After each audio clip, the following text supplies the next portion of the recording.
गिने चुने ऐसे राज्यों में है जहां 75 साल में, पिछले 75 साल में ना भूमि की मापन की व्यवस्था की गई, न भूमि के डिस्प्यूट को, ओनरशिप को क्लियर किया गया।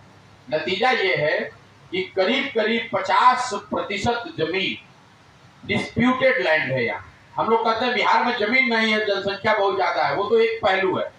दूसरा पहलू यह है कि जमीन का मालिकाना हक क्लियर नहीं होने की वजह से आप देख रहे हैं, कभी सरकार ने जो डिजिटाइजेशन शुरू किया तो आपकी जमीन दूसरे के नाम पर, दूसरे की जमीन आपके नाम पर हो गई।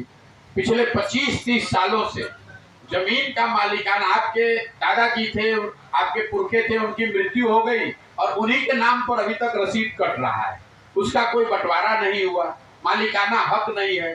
तो आपके पास जमीन है लेकिन आप उस जमीन को गिरवी रख के लोन लेकर व्यापार नहीं कर सकते। आपको कल जरूरत पड़ जाए तो आप उस जमीन को बेचकर अपने परिवार के लिए कुछ कर नहीं सकते। इसलिए लैंड की जो प्रोडक्टिविटी है वो बहुत कम है। जो जमीन है उसका मालिकाना हक ही नहीं मालूम है तो पता उस लैंड का उपयोग क्या होगा। जिसके हाथ में है वो अपना धान चावल गेहूं किसी तरह कर रहा है, चला रहा है।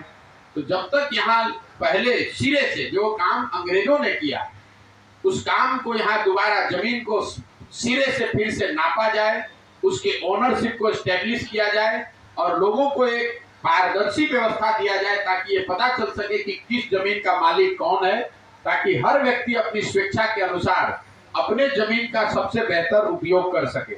चाहे वो जमीन का को गिरवी रख के उस पर लोन कर्जा लेके व्यापार करे, या उस पर उन्नत कृषि करे, या उस पर मार्केट बनाए, या जो भी काम वो करना चाहे। अभी यहाँ पर जितनी जमीन है उसका एक बड़ा हिस्सा ऐसा है कि उसके मालिक जो भी हैं पेपर पर वो क्लियर नहीं है, जिसकी वजह से जमीन की प्रोडक्टिविटी बहुत कम है। 2023 में